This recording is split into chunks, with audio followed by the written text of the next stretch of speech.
Steppin Out is made possible in part by Susie and Pierre G. Villery.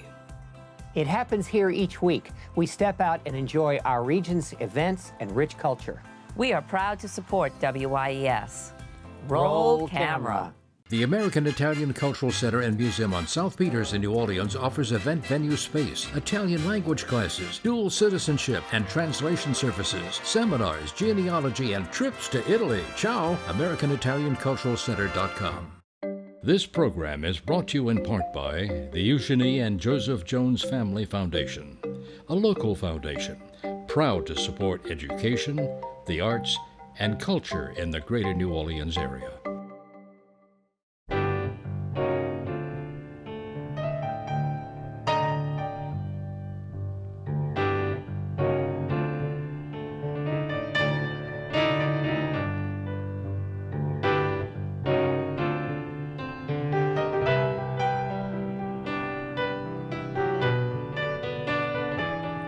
I'm Peggy Scott Laborde, and welcome to a special edition.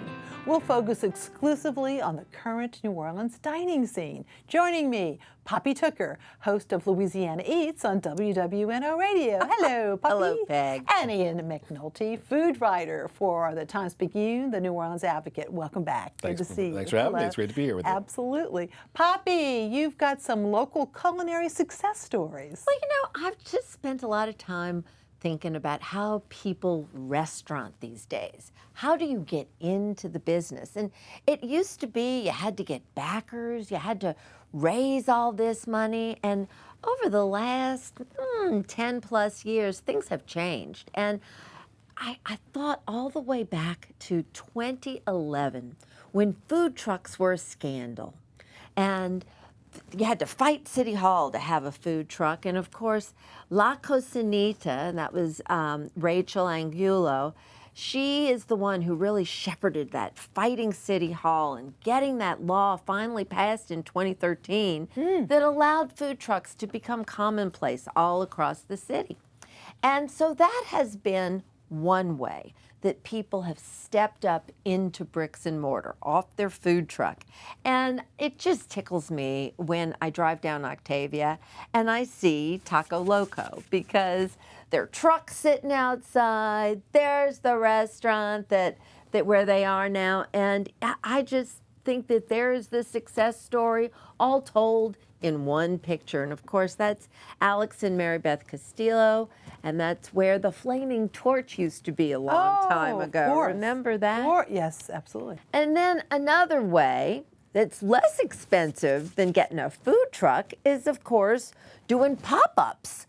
And pop-ups are just ubiquitous these days, and a really good way to do a pop-up. Of course, people pop up from place to place, but if you get a residency someplace, that's really terrific. And boy, I'll tell you what, Birdie's Intergalactic Diner, I just love the food that Trey Rentala is doing over there at Birdie's. I mean, just crazy stuff, like those little mac and cheese, yummy little bites and beautiful sandwiches. And anyway, so I wanted to give them a and that dessert. Oh, my goodness gracious. So if you haven't been, and it wouldn't surprise me if he had a little sandwich shop one day, but right now you can catch him at Carrollton Station.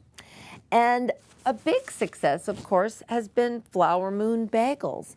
Brianne Kostick started making those bagels right out of her home kitchen. People loved them.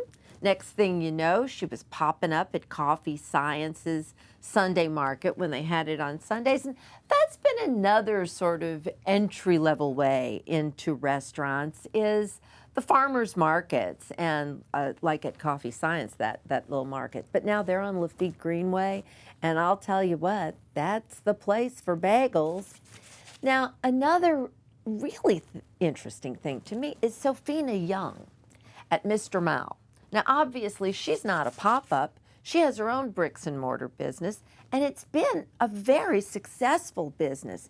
But she is so welcoming and such a great part of the hospitality industry. She has been running these guest chef pop-ups, and you never know who's going to be at Mr. Mao, whether it's David Chang's former Momofuku chef whether it's our old buddy from Kin, who we just loved those noodles, but they pop up there. And it's a really great service that she's doing to the restaurant industry. And then one of our favorites, and I know you love it too, off of a food truck, get your mom and dim sum. The dim sum is so delicious. And of course, Andrew Liu is now in residence at the Holy Ground, so you can go get your mom and dim sum almost any time. Go to the back room. That's where it is. And it's really pretty private. I like that a lot. And he still has his food truck, so you will catch him popping up other places too. So rock and roll with that. And then remember, once upon a time, we all got to know Christina Quackenbush at Milkfish when she was on Carrollton. We really met her at her bricks and mortar. That was many years ago, and she's taken her Filipino soul food show on the road. She popped up for so long at the Broad Theater. Yes. Now she is a regular at the Bywater Brew Pub on Wednesdays, Thursdays at 12 Mile Limit. I understand there's karaoke too. And so God bless Christina Quackenbush, because she just keeps popping up, and it's a new way to restaurant. Very good. Thank you so much. And there's just something about breakfast. Orleanians can't seem to get enough of it. I get asked about breakfast spots all the time. And, you know, typically people already have their old favorites. I wanted to highlight a couple that are new. And specifically, Peg, we're talking breakfast. You're not talking brunch. You know, brunch is fine, especially if you're on vacation, which is why we have so many places that serve brunch in New Orleans, because millions of people come here on vacation. Good point. Yes, but we're talking about breakfast specifically for locals who roll out of bed not at 10 o'clock looking for mimosas, but maybe at 7 o'clock or 8 o'clock looking to get together with some people, have a breakfast meeting, have a good start to their day somewhere before hitting the work scene. So these are, again, I think most people have their favorite breakfast nooks, but I wanted to highlight a couple that are doing different things across the spectrum that are specifically about breakfast. Now, that isn't to say you can't do brunch at some of them. You can, and I'll detail that. But let's just start off with one downtown that should be on your radar called Louisiane Cafe. This is an interesting place because it's basically the company cafe for Riley Foods, producer of Blue Plate Mayonnaise, so many different coffee brands, so many brands that are on your grocery shelves in your pantry. And this is a restaurant that's built around some of those products, but really it's built around a quick, good quality breakfast downtown in the Warehouse District. Right there, we're looking at that breakfast biscuit, just unmessed with, you know, nothing crazy here, nothing here that's screaming like bachelorette party brunch or something like this. This is just, you know, eggs, meat, cheese on a biscuit. Really good. Of course, the coffee drinks, they get a little creative with the coffee drinks there because it's, you know, Riley Foods. But you can also get some cocktails there now. So on game days, they do some morning business with that too. But mainly it's a place to go by on the early side.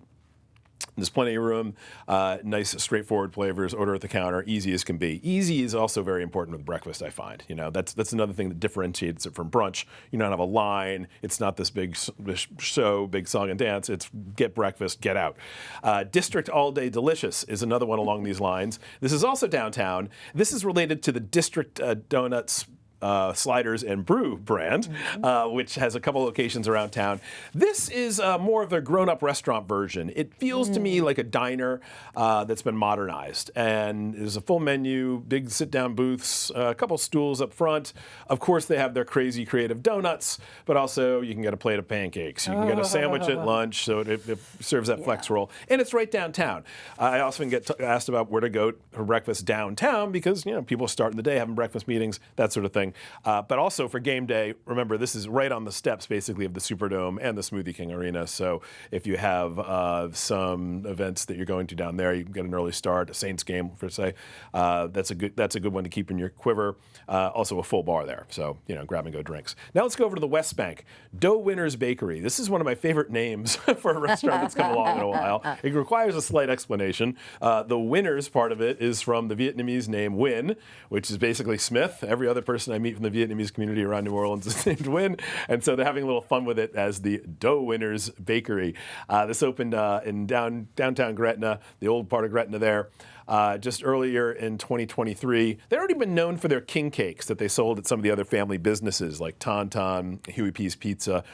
So this is their standalone bakery cafe. And what you're looking at right there, that piece of beauty is the breakfast banh mi. So it's a banh mi sandwich stuffed with an omelet. You've got a Vietnamese iced coffee with a pandan foam dripping into it from the top. You can get that sandwich at the counter, eat it in the car, have it there. They have a number of dishes like that are easy, good breakfast stuff. Now, one more out in Metairie is Maui Tortillas.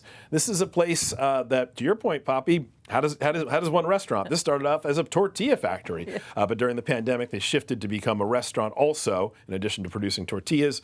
And what I was excited about was them adding breakfast. And this is your Central American breakfast. So this is Honduran, El Salvadoran flavors, not specific to one country. They move it around the region a little bit. But there's something about breakfast, and then there's Latin American breakfast. And it's just hearty, satisfying, simple, inexpensive. That's everything you want from breakfast, all that, and fresh tortillas too. Love it, love it. Well, now we've talked about breakfast. Let's skip on over to dinner with steak, baby. Before we leave breakfast, though, couldn't we just say how much we'd love to eat at the Hummingbird Grill again? Oh, yes, indeed. That was my idea of breakfast. But anyway. Breakfast at 2 a.m. Amen, amen. So, yeah. Dinner. It's very interesting to me here in the town that's so known for Creole food, so known for seafood. This is becoming such a steak town, or at least there's a lot of folks who think it's going to be. I mean, this is the place where Ruth's Chris came from. Of course, now Olive Garden owns Ruth's Chris, but Crescent City Steakhouse is there doing their most traditional thing, and Charlie's and Mr. John's and the steak knife and Dickie Brennan. These are all places that are just neighborhood institutions. When you think of steak, that's what you think of. But there's some new things to think about. There's a gentleman named Mark Bucher who is from Washington, D.C., and he has made a really, really big commotion in Washington with his concept, which is called medium rare. Medium rare has landed on Magazine Street. It's right there where the Juan's Flying Burrito was, I think, last. But anyway, their deal is $29 for 3 courses, no choices, okay?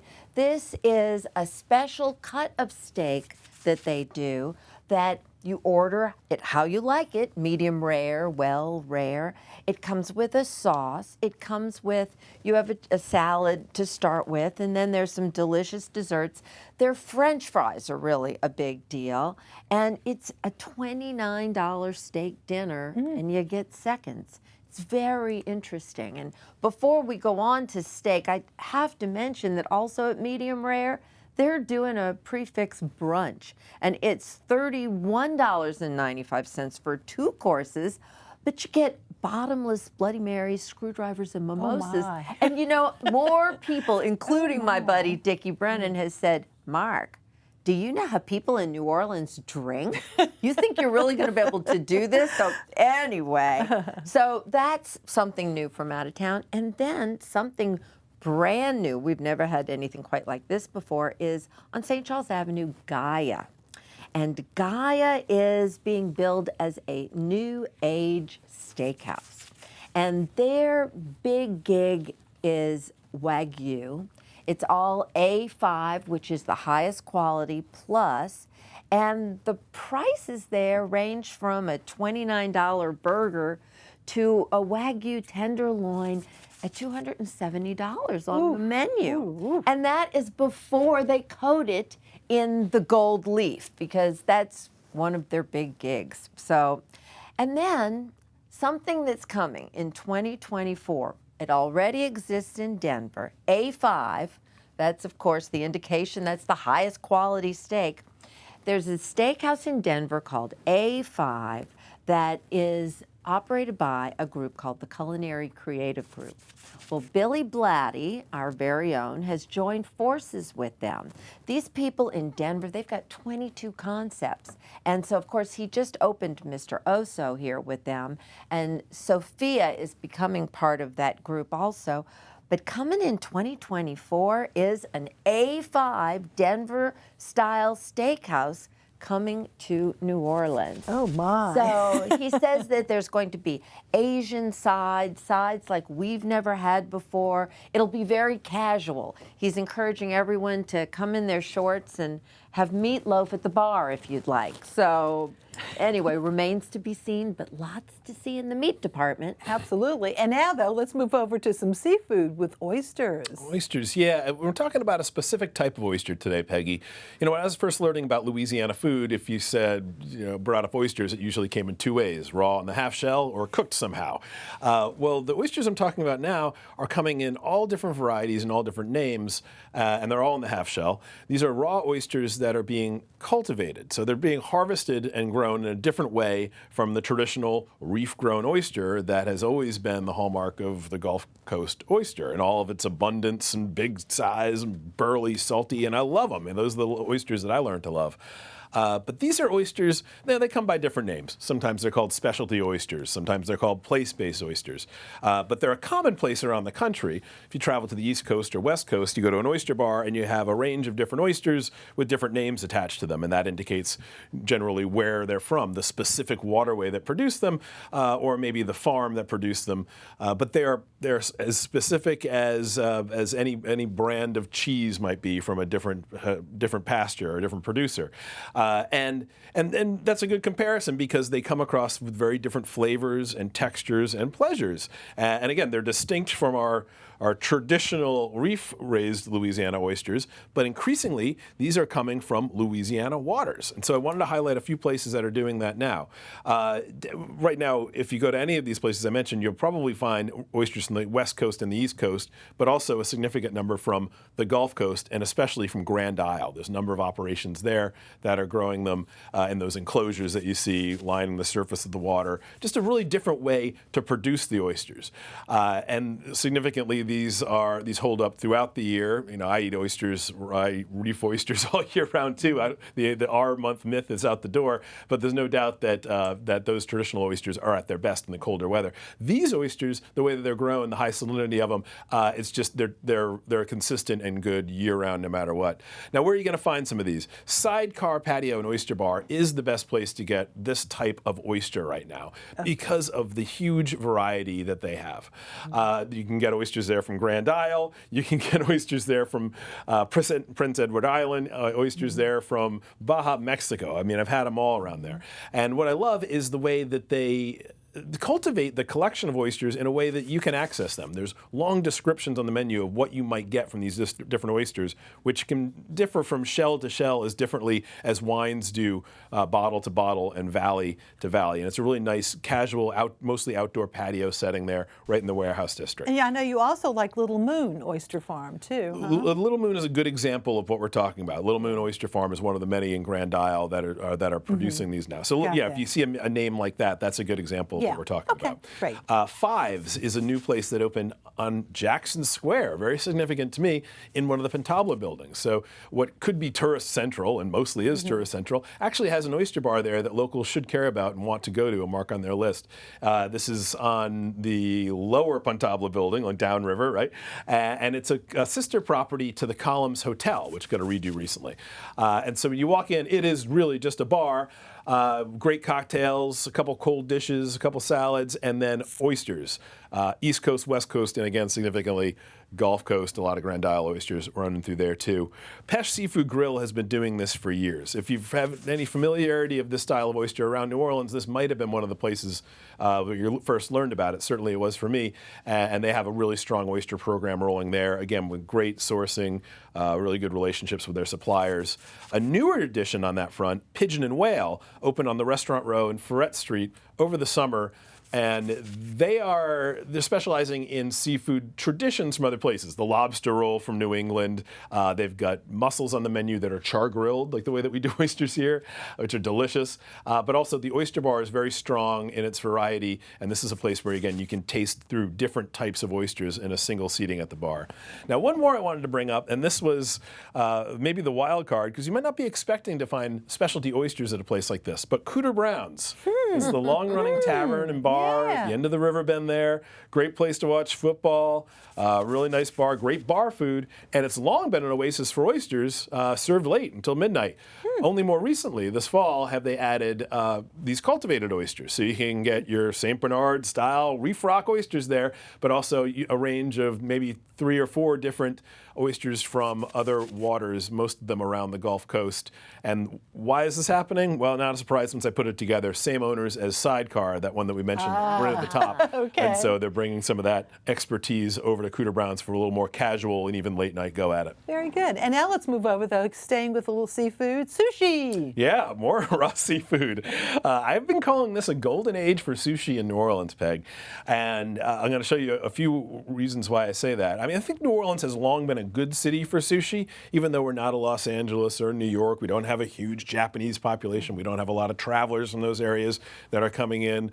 But we do have a lust for food, and I think the New Orleans palate is attuned to having raw seafood. From our oyster bar experience, we're just trying new things, being adventurous with our seafood, and that's playing out in different ways in the oyster bar scene. Yakuza House in Metairie is one that, for me, changed the pace of things. This opened as a really small, tiny sushi bar, about 6 or 8 seats on Veterans Avenue. And then Chef Hui, he expanded and stayed in Metairie. A lot of people were asking him to come to the city. He said, no, I'm doing good here with my Metairie crowd. And took over another location, much larger, and with his open sushi bar, you see here, all those seats around it, good space to work there, he can do so much more. So this is the place where you sit down and you can look at the menu, or you can just look at the chef and say, omakase, basically feed me.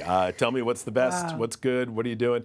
And so it's these beautiful cuts of fish with, a chef-style dressing that we'll see throughout this segment here as kind of a unifying style, a lot of these more modern places. So that's been a place to really, if you really want to put yourself in the chef's hands, that's an easy one to do.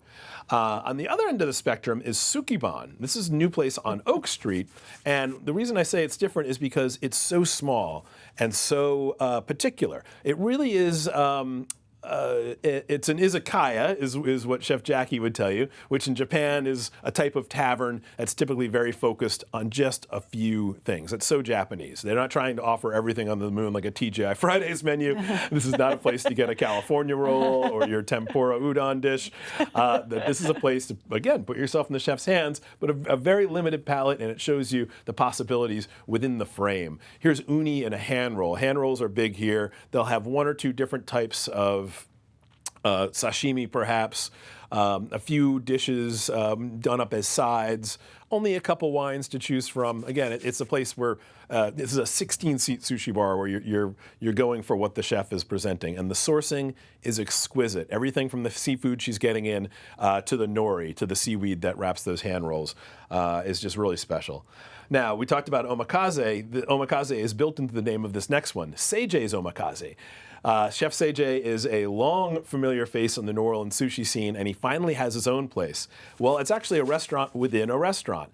Seijei's Omakase is part of the Little Tokyo on Causeway. It's near I-10, right off of the cluster of cloverleaf there when you're coming off the highway.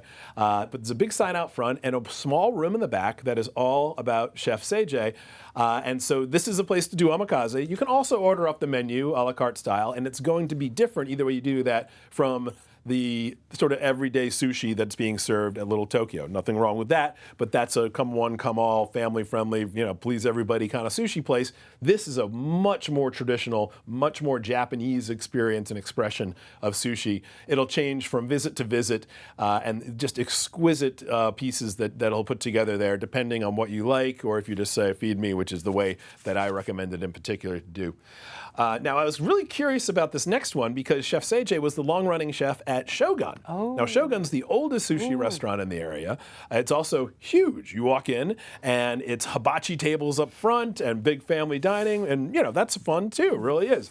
But the bar in the back, the sushi bar, has long been the place where, if you were really serious about sushi and you're at Shogun, you sat yourself at the bar, you saw what the chef had, you look at the specials board. Well, Chef Seijei had been running that for so long, I was really curious to see how Shogun was going to hold up. The answer is a resounding just fine, thanks. That's Chef Tammy right there is running the show now. And he is upholding the traditions of those who came before him for excellence at the sushi bar. Again, it's important. It almost does function as a restaurant, in a restaurant. You want to sit at the sushi bar, you want to look at the specials board, and you want to ask the sushi chef what's good. There may be things that he's putting in the rolls that are perfectly fine to go out, but he wouldn't recommend it necessarily as a sashimi. That's the kind of expertise you get when you're one-on-one with a sushi chef. And so, chef specialties there are the way to go. And if Chef Tammy is there in particular, you're in good hands. Thank you so much. And just a quick wrap up with changing of hands, if you will. Pascal's Manali. Well, speaking of oyster bars, that's about my favorite. And yes, thank goodness the Dickie Brennan Restaurant Group acquired Pascal's Manali, and they are returning it to every bit of its fabulous glory. It's just a thrilling Was there project. the other night. Great meal. So proud of Dickie. Yes. He's doing a great job. And Hi-Hat. Right nearby, Ferret. Hi-Hat Cafe on Ferret Street. This is one of those restaurants that's not that old, nowhere near as old as Pascal Manali's, but it has old bones. It has an old soul to it. And so it changed hands in the summer of 2023. I was nervous personally when I heard this might happen, but then when I found out who was doing it, it's Ryan, the longtime manager, and Chef Fredo, who runs the kitchen at Val's just down Ferret Street. They're passing the torch to good hands. Everyone there, Mrs. Chip Apperson, who had been the co-owner along with Chef Adolfo, thank you. And they created a template there that the new ownership is proudly carrying on. So that's a win. All right, thank you so much. Thank you both very much. This was a quick half hour, and we appreciate the overview. And if you would like a list of the restaurants that we mentioned, go to wyes.org/Steppin Out. Thank you all very much for watching, and good night.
Programming on WYES is made possible in part by Susie and Pierre G. Villery. Public television is our passion.